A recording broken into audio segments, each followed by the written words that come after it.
త్వరగా వాడి గతం గుర్తొచ్చేలా చేయండిరా. స్టోరీ కంటిన్యూ చేయరా. వీడి పేరులో ఉన్న సంతోషం వీడి కళ్ళల్లో కనిపించటం లేదు.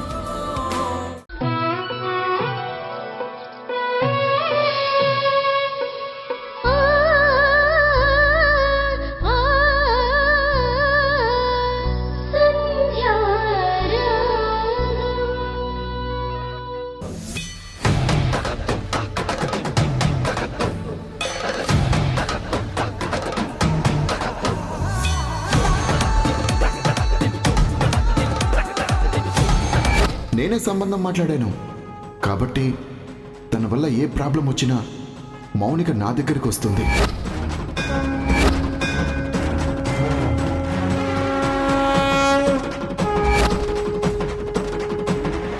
ఏంటి వాణి, ఇంకా దాని గురించే ఆలోచిస్తున్నావా? ఏదో తేడా జరుగుతుందండి. వీడు పోయి మౌనిక విషయంలో ఎందుకు ఇన్వాల్వ్ అయ్యాడు? అసలు ఇది ఎటు దారి తీస్తుందోనని భయంగా ఉందండి.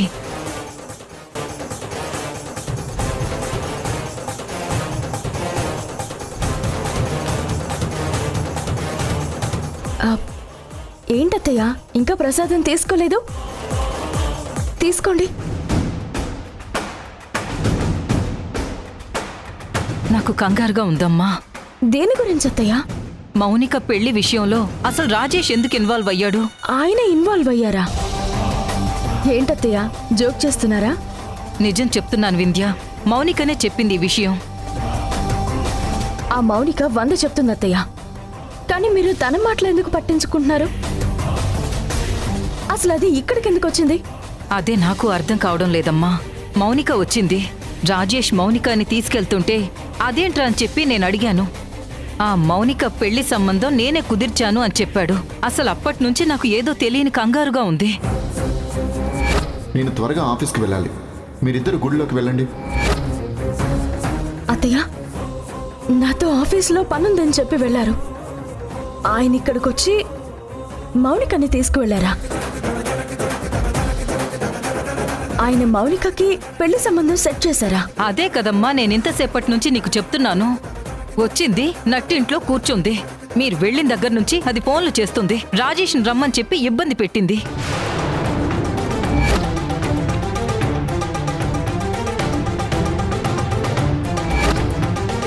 అంటే ఆయనకి ఫోన్లు చేస్తుంది మౌనికనా? గుడి దగ్గర మమ్మల్ని దింపి ఆఫీస్కి వెళ్లాలని హడావుడిగా వెళ్ళిపోయారు. లేదమ్మా, ఇంటికొచ్చి వాడు మౌనికని తీసుకువెళ్ళాడు. అత్తయ్య, నాకేదో భయంగా ఉంది. ఆయన నా దగ్గర ఒకలా చెప్పారు, మీ దగ్గర ఒకలా చెప్పారు. అసలు మౌనిక ప్రస్తావన తీసుకొస్తేనే మనం ఆమెడు దూరం వెళ్తాం. అలాంటిది మౌనికకి ఈయన పెళ్లి సంబంధం చూడటం ఏంటి? ఇప్పుడు నాకు అబద్ధం చెప్పి మౌనికని తీసుకుని ఆయన ఎక్కడికి వెళ్లారు? వాళ్ళ ఫ్యామిలీ విషయం సాల్వ్ చేసి వస్తానని చెప్పి వెళ్ళాడు. మీరంతా కూల్గా చెప్తున్నారేంటి అత్తయ్య?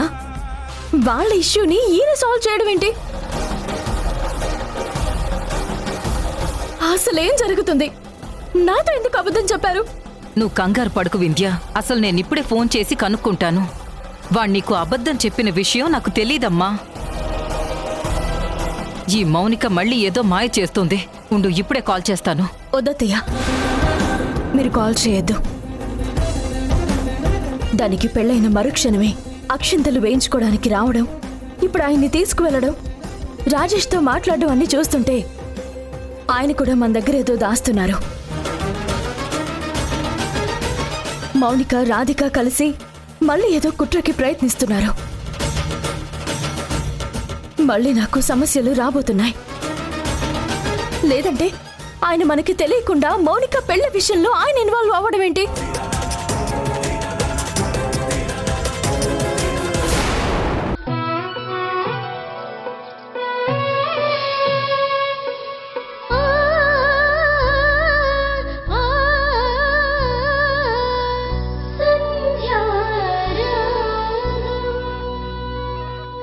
మారిపోయి ఆల్రెడీ గెలిచావు.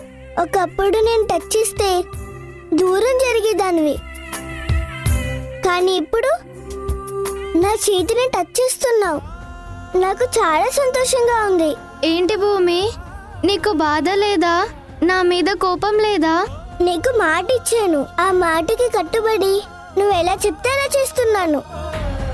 నీకు ఇచ్చిన మాట నిలబెట్టుకున్నందుకు నాకు చాలా ఆనందంగా ఉంది. భూమి, అమ్మ ఎలాగో లోపలుంది, ఉండు చైర్ తీసుకో. అయ్యో వద్దు. లేదు, నేను తీసుకొస్తాను. ఏంటమ్మా, కుర్చీ తీసుకొచ్చి వేస్తావా? ఇంకా నయ్యం, ఫ్యాన్ కూడా పెడతాను అనలేదు. నువ్వు బట్టలు ఉతకమంటే ఆడుకుంటున్నావని సంధ్య నీతో రాత్రంతా ఆవగింజలు లెక్క పెట్టించింది. మళ్ళీ ఈ విషయం కూడా తెలిసిందనుకో, ఈసారి ఏం లెక్క పెట్టిస్తుందో ఏమో. అనవసరంగా నువ్వు ఇక్కడ ఎందుకమ్మా, నువ్వురా. అది కాదు నానమ్మా,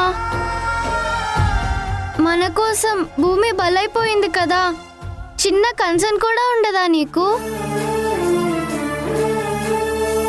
పాపం కదా. హా, ఇప్పుడు పాప పుణ్యాలంటూ దీనికి సహాయం చేసావనుకో, నువ్వు అడ్డంగా దొరికిపోతావు. ఈ ఇంట్లో నుంచి గెలిచి మీ ఇంటికి వెళ్ళాలనుకున్నా నీ కోరిక నెరవేరదు.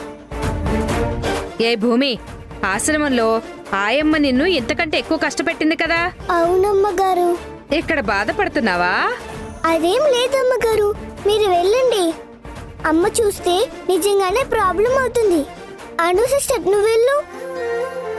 ఆ, ఈ భూమియే చెప్తుంది కదా నువ్వు వెళ్ళమని. నువ్వురా. ఇంకొద్దిసేపట్లో సంధ్య వచ్చి నా కూతురు అని లోపలికి తీసుకువెళ్లి ఒడిలో కూర్చోబెట్టుకుని తినిపిస్తుంది. వాళ్ళ బాంధవే వేరు. నువ్వు అనవసరంగా దాని మీద జాలి చూపించొద్దు. నువ్వురా.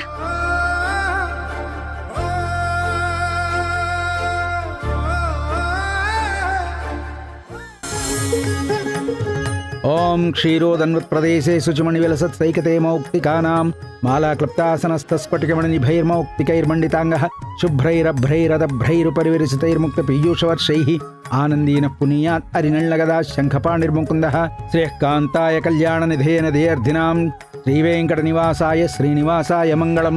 మంగళం కోసలేంద్రాయ మహనీయ గుణాత్మనే.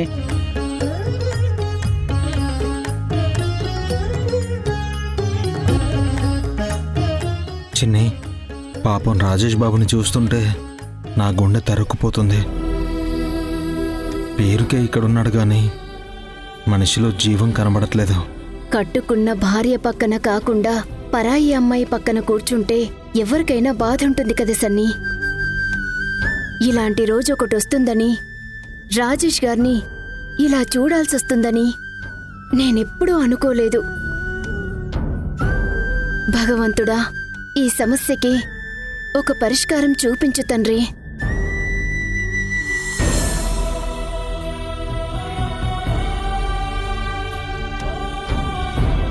ఏంటి వాణి, ఏం ఆలోచిస్తున్నావు? వింధ్య వెళ్ళింది కదా, వాడిని తీసుకొస్తుందిలే. నాకదే భయం వేస్తోందండి. మౌనిక వచ్చి రాజేష్ని తీసుకెళ్ళిందని చెప్పి వింధ్యతో చెప్పకుండా మనం ఉండాల్సింది. చెప్పి తప్పు చేశానేమో అనిపిస్తుంది. వాడన్ని విషయాలు వింధ్యతో చెప్తాడు కదా, ఈ విషయం కూడా చెప్పాడేమో అని చెప్పి నేను అనుకున్నాను. కానీ ఇలా చెప్పకుండా వస్తాడని చెప్పి నేను అనుకోలేదండి. పైగా వాడు వింధ్యకి అబద్ధం చెప్పి మరీ వెళ్ళాడు. వింధ్య ఈ విషయం గురించి అసలు ఎంత గొడవ చేస్తుందో తెలీదు. అసలు రాజేష్ ఎందుకు ఇలా చేస్తున్నాడు? వింధ్యకు చెప్పకపోయినా మీకో నాకో చెప్పుండాల్సింది. అసలు ఎవరికి చెప్పకపోవడం ఏంటి? వాడు ఎందుకు చేశాడు, కారణం ఏంటి అనేది పక్కన పెడితే, ఇది ఇష్యూ కాకుండా ఉండాలి అంటే నిన్ను మౌనిక తీసుకెళ్ళిందని తెలిసి వింధ్య వాళ్ళింటికి బయలుదేరిందిరా. అసలు నువ్వు ఎక్కడున్నావని చెప్పి అడిగితే వాడు అలర్ట్ అవుతాడు. గతంలో వింధ్య ఇలా ఆవేశంగా వెళ్ళి చాలా సమస్యలు తెచ్చుకుంది. మళ్ళీ కొత్త సమస్యలు రాకూడదు. మనం పెద్దవాళ్లుగా వాళ్ళ సమస్యల్ని పరిష్కరించాలే కానీ సమస్యల్ని పెద్దవి చేయకూడదండి. నిజమే వాణి, నువ్వు త్వరగా వాడికి ఫోన్ చెయ్యి.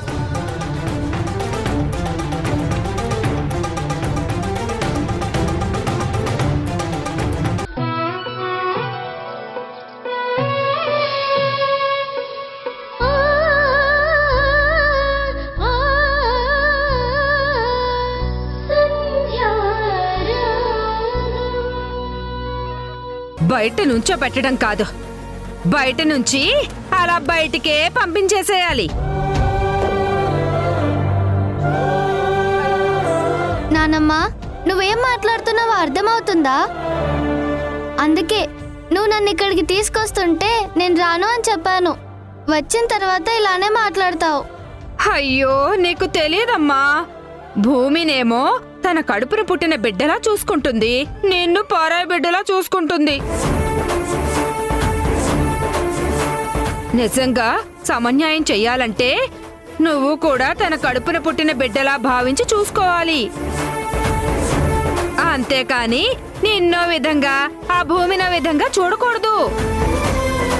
నీ పరిస్థితి చూస్తుంటే నాకు బాధేస్తుంది తల్లి. అత్తయ్య, మీరిలా మాట్లాడకండి. నాకు భూమి వేరు, అను వేరు కాదు. ఇద్దరు నా పిల్లలే. అలాంటప్పుడు ఒక కంటికి బాధ కలిగితే ఇంకో కన్ను ఏడవాలే కాని ఒక కంటికి బాధ కలిగితే మరో కన్ను ఆనందపడకూడదమ్మా.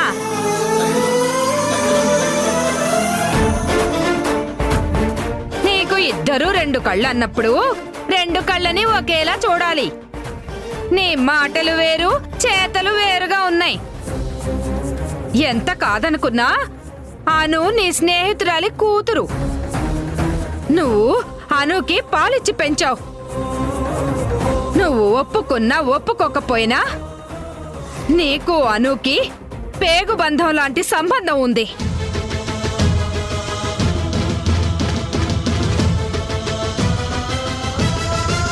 ఇద్దరికి ఒకేలా ప్రేమ పంచు. దాన్నొక విధంగా అనునొక విధంగా చూడొద్దు. భూమి నాకు గౌరవం ఇచ్చినా ఇవ్వకపోయినా నువ్వు అను విషయంలో పక్షపాతం వహించొద్దు. అను పెద్దింటి బిడ్డ. ఆ ఇంట్లో సకల సౌకర్యాలు ఉంటాయి. మన కోసం అన్నీ వదులుకునొచ్చింది. ఇలాంటి గొప్ప బిడ్డ మన ఇంట్లో ఉండటమే మన అదృష్టం.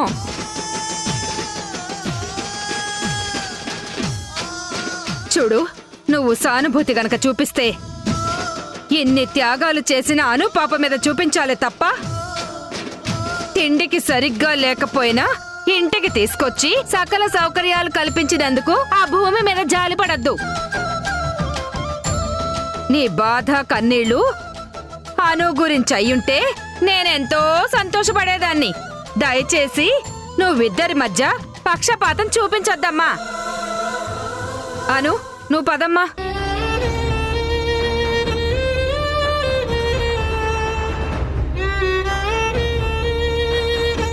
సంధ్య, అమ్మ అలానే అంటుంది కానీ నువ్వు వెళ్ళి భూమిని లోపలికి తీసుకురా. లేదంటే నువ్వు ఇలా బాధపడుతూనే ఉంటావు. అత్తయ్య చెప్పారు కదండి, అనుకో న్యాయం భూమికో న్యాయం వద్దు అని. అత్తయ్య నాకు భూమి అను వేరు వేరు అనుకుంటున్నారు. అత్తయ్యకి తెలీదు వాళ్ళిద్దరూ నా పిల్లలే అని. వాళ్ళు నా కడుపున పుట్టినా పుట్టకపోయినా నా పిల్లలు.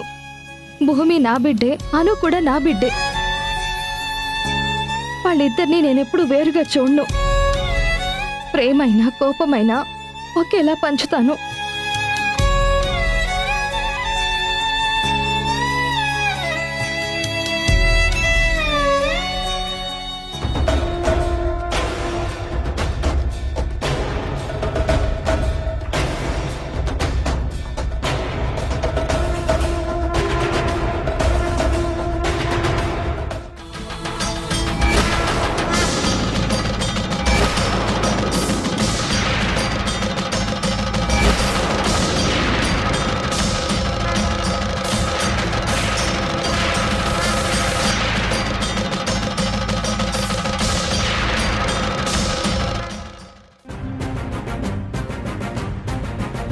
ఏం చేస్తున్నావే?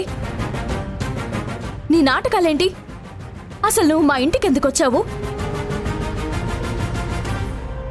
నా భర్తను ఎందుకు తీసుకొచ్చావు?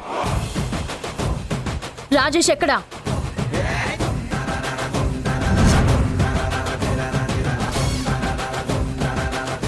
చెప్పు, ఏం చేసావు నా భర్తని?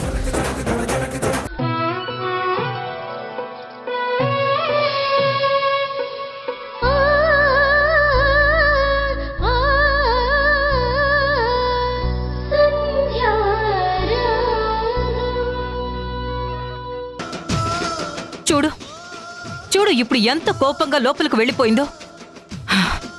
అసలు నీ సమస్యనే నువ్వు ఎలా చక్కదిద్దుకుంటావో ఏంటో, నువ్వేం చేస్తావో నాకు తెలీదు.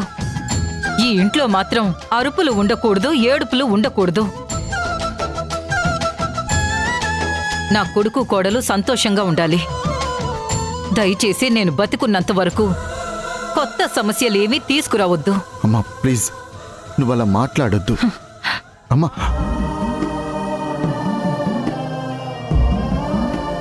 రే రాజేష్, మీ అమ్మ చెప్పింది నిజంరా. మళ్ళీ ఈ ఇంట్లో కొత్త సమస్యలు వస్తే ఆ మానసిక వేదనతోని తను దూరం అయిపోతుందిరా. మీ అమ్మ ప్రాణాలు ఇప్పుడు నీ చేతుల్లోనే ఉన్నాయిరా.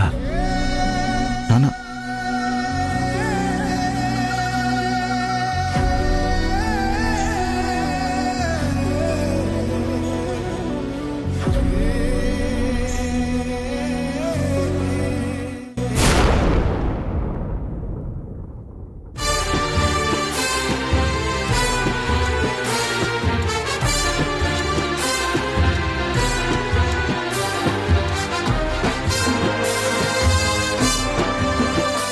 చాలమ్మా. నా చిట్టి తల్లివి కదూ, ఇంకొక్క ముద్ద తినమ్మా. ఇది నా ముద్ద. మీ నాన్న ముద్ద కూడా తినిపిస్తాను. బాగా తినిపిస్తుంది. ఇది శ్రీజ అక్క ముద్ద.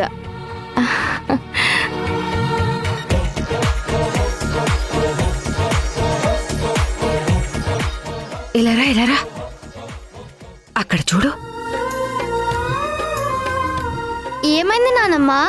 నన్ను ఇక్కడికి ఎందుకు తీసుకొచ్చావు? అక్కడ చూడు, ఆ భూమికి ఎంత ప్రేమగా తినిపిస్తుందో. నీ మీద ఎప్పుడైనా ప్రేమ చూపించిందా? నువ్వు అడిగినవన్నీ తెచ్చి ఇవ్వాలి కదా. నిన్ను కష్టపెడుతూ ఆ భూమిని నెత్తిన పెట్టుకుంటుంది. చూడు, ఒక్కొక్క ముద్ద కలిపి ఇది నా ముద్ద, ఇది నా అన్న ముద్ద అని గోరు ముద్దలు తినిపిస్తుంది. ఆ రోజు రాత్రంతా నువ్వు ఆవగింజలు లెక్కపెట్టి అక్కడే పడుకుండిపోయావు కదా. మరప్పుడు అయ్యో నా స్నేహితురాలు కూతురని తీసుకెళ్లి తన పక్కన పడుకోబెట్టుకుందా? లేదు కదా.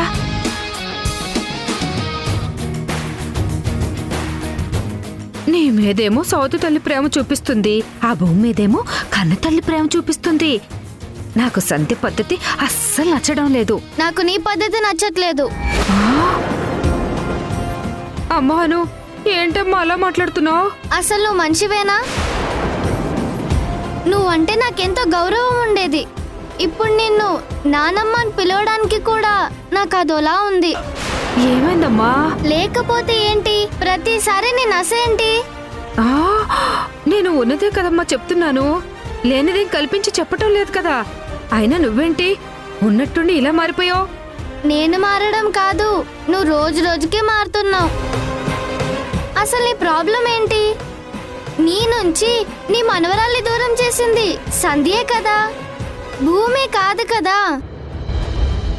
మరి రోజు నువ్వు భూమిని ఎందుకు తిడుతున్నావు? అయ్యో, ఎందుకంటావేంటమ్మా? అది రాబట్టే కదా నా మనవరాలు రాకుండా పోయింది. అలా నీకెవరు చెప్పారు? సంధ్య తన బిడ్డ పుట్టగానే ఎవరికో ఇచ్చిందని చెప్పావు. అలాంటప్పుడు నీ మనవరాలు రాకపోవడానికి భూమికి ఏం సంబంధం? ఈ ప్రేమ నా మనవరాల మీద కదా చూపించాల్సింది. ఎవరికి పుట్టిందో ఏంటో తెలీదు, కానీ సంబంధం లేని భూమి మీద ప్రేమ చూపించడం తప్పు కదమ్మా. ఆ మాట నువ్వు ఎవరిని అడగాలి? నీ కోడల్ని అడగాలి, లేదంటే నీ కొడుకుని అడగాలి. కానీ ప్రతిసారి నువ్వు భూమి మీద పడి ఏడుస్తావేంటి? అమ్మా, నువ్విలా ఉన్నట్టుండి ఆ భూమి పార్టీ అయిపోతావని నేను అస్సలు అనుకోలేదు. నువ్వు నా పార్టీ అమ్మా. నానమ్మ, నేను మా వాణి నానమ్మని కూడా వాణి అని పేరు పెట్టి పిలుస్తాను. నిన్ను మాత్రమే నానమ్మ అని పిలుస్తాను. ఈ ఇంట్లో నాకు బాగా నచ్చింది నువ్వు మాత్రమే. నీలో అన్ని మంచి లక్షణాలున్నాయి, కానీ భూమిని తిట్టే చెడు లక్షణం ఒక్కటి తప్ప అన్నీ బాగున్నాయి.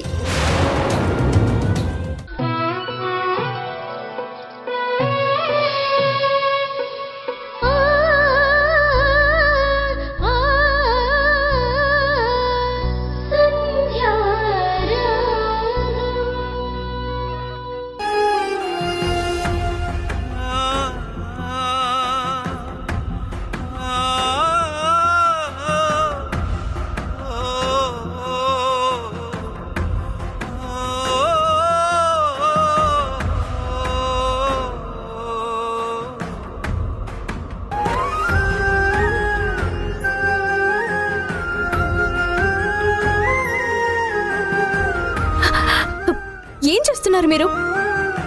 ప్రతిసారి చేసేదంతా చేసి కాళ్ళు పట్టుకోవడం, బ్రతిమలాడడం మీకు అలవాటైపోయింది. అసలు మీ కంటికి నేను చులకనగా కనబడుతున్నానా? నా వీక్నెస్ ని, అమాయకత్వాన్ని చూసి ఏదో ఒక క్షణంలో క్షమించేస్తానులే అని ప్రతిసారి మీకు ఇలా చేయడం అలవాటైపోయింది.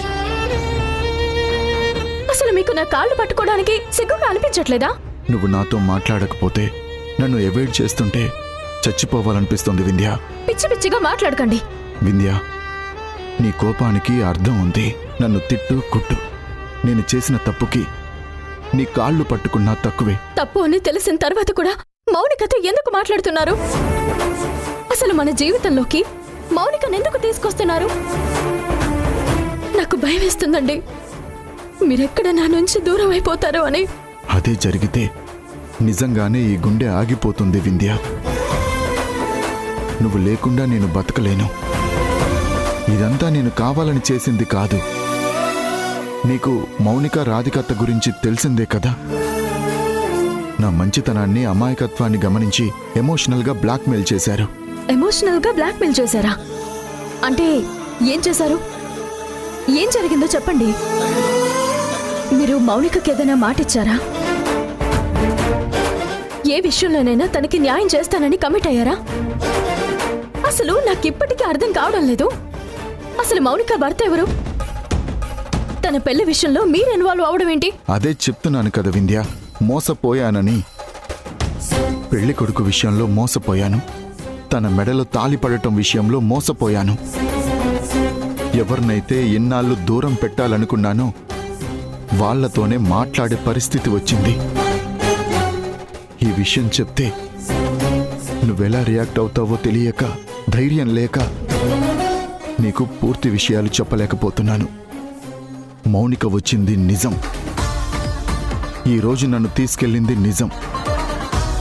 ఆ పెళ్లి విషయంలో నేను ఇన్వాల్వ్ అయ్యింది నిజం. ఏమండి, అసలు మీరేం మాట్లాడుతున్నారో నాకు అర్థం కావడం లేదు. అసలు మౌనిక మిమ్మల్ని ఏ విషయంలో ఎమోషనల్ బ్లాక్మెయిల్ చేసింది? మీరు ఏ విషయంలో కమిట్ అయ్యారు? నాకు క్లారిటీగా చెప్పండి.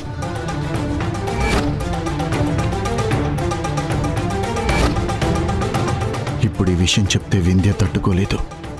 ఏమండి, ఏం అలా చేస్తున్నారు? వింధ్య, నీకిప్పుడు చెప్పినా అర్థం కాదు.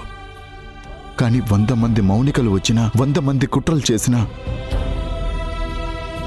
ఈ చెయ్యి ఎప్పటికీ వదలను వింధ్య. ఈ ప్రాణం నీకోసమే, ఈ జన్మ నీకోసమే. దయచేసి నువ్వు తప్పుగా అర్థం చేసుకొని మన జీవితంలో మళ్ళీ కష్టాలు తీసుకురావద్దు. నాకు నీతో కలిసి హ్యాపీగా ఉండాలని ఉంది. అమ్మా నాన్నల్ని సంతోషపెట్టాలని ఉంది. ప్లీజ్ వింధ్య, ఈ కంఠంలో ప్రాణం ఉండగా నేను తప్పు చేస్తానా? నీకు అన్యాయం చేస్తానా? లేదు, నా భర్త ఎప్పుడు అలా చేయడు. నీ మెడలో పవిత్రమైన తాళి కట్టాను వింధ్య. నాకు నువ్వన్నా, నీ మెడలో కట్టిన తాళి అన్నా చాలా గౌరవం. ఈ మధ్యలో ఏం జరిగినా, ఎవరు ఎన్ని చెప్పినా, నువ్వేం చూసినా, ఏం విన్నా దయచేసి నన్ను తప్పుగా అర్థం చేసుకోకు. నేను ఎక్కడ, ఎలా, ఏ విషయంలో లాక్ అయ్యాననే విషయాలు నీకు పూర్తిగా చెప్పలేను. కానీ అతి త్వరలోనే అన్ని విషయాలకి పరిష్కారం చూపిస్తాను. కొద్ది రోజులు ఓపిక పట్టు. లేదంటే ఈ మానసిక వేదనతో రివాల్వర్తో కాల్చుకొని చచ్చిపోవాలనిపిస్తుంది. అయ్యో, మీరలా మాట్లాడొద్దండి. మీ మానసిక స్థితి ఏంటో, వాళ్ళు మిమ్మల్ని ఎంతగా ఇబ్బంది పెడుతున్నారో.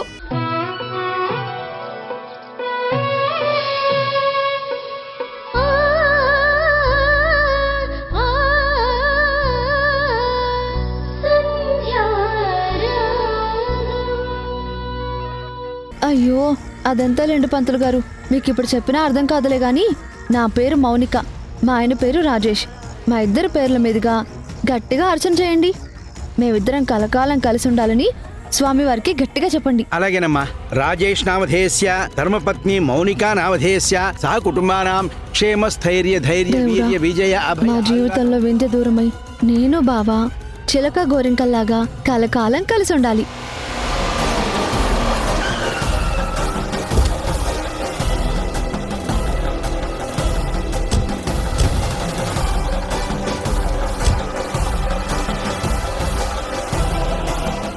నేనేం కోరుకున్నానయ్యా? మా ఆయన నాతో కాపురం చేసేలా చూడు అని కోరుకున్నాను తప్ప. మెడలో తాళి కట్టాక కాపురం చేయాలి కదా. నేను బావా పీటల మీద కూర్చుని సత్యనారాయణ స్వామి వ్రతం చేసుకున్నాం. మా ఫోటోలు చూస్తుంటే మేము మేడ్ ఫర్ ఈచ్ అదర్లా ఉన్నాం.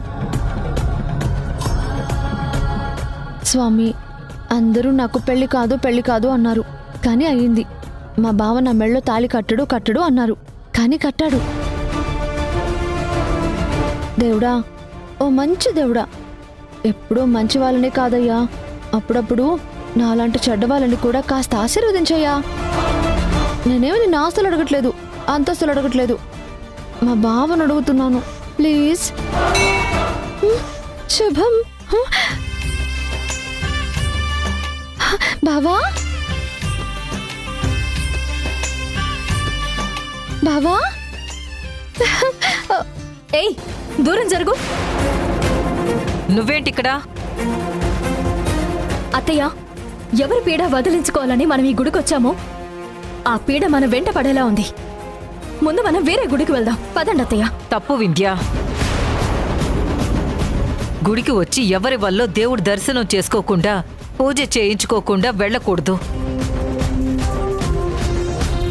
మనం ఇక్కడే పూజ చేయించుకుందాం. ఇలాంటి చీడ పురుగులు మనల్ని వదలాలని కోరుకుందాం. బావా, దేవుడు నా వైపు ఉన్నాడు. అసలు నువ్వు నా కోసమే వచ్చినట్టున్నావు బావా. ఏయ్, నీకేమైనా మెంటలా? బుద్ధుందా? మెళ్ళో తాళి పెట్టుకుని ఇంకా నా మొగుడి వెంట పడతావేంటి? పవిత్రమైన గుడిలో ఇలాంటివి చేస్తుంటే ఎంత అసహ్యంగా ఉంది. నీ పీడ వదలాలని పూజ చేయించుకోవడం కోసం ఇక్కడికి వచ్చాం. సారీ సిస్టర్, నువ్వు ఏ కోరికైనా కోరుకో, కానీ నీ కోరిక నెరవేరదు. ఎందుకంటే నేను ఒకసారి తగులుకున్నాక వదులుకోవడం కుదరదు. తగులుకోవడం ఏంటి? ఏం మాట్లాడుతున్నావు? బావా అడుగుతుంది కదా, చెప్పు.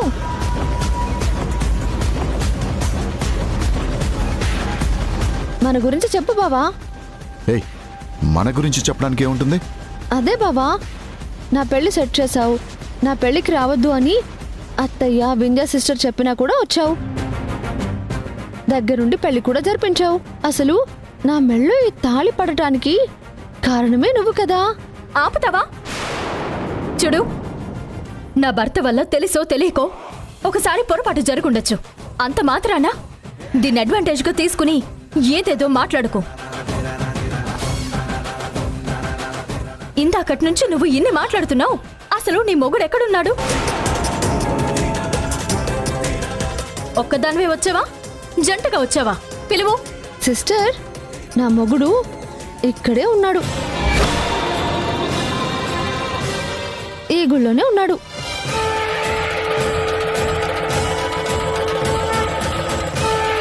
అయితే పిలువు. బావా, బావా. నీ భర్తని పిలవమంటే బావా అని మా ఆయన్ని పిలుస్తావేంటి? మా ఆయన్ని కూడా నేను బావా అని పిలుస్తాను.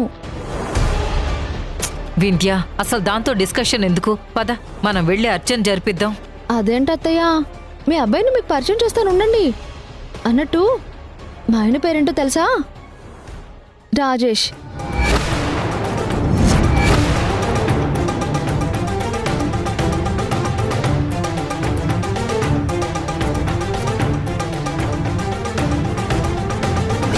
అచ్చం బావలాగే ఉంటాడు. అసలు నేను పెళ్లి చేసుకుంది కూడా రాజేష్ బావనే.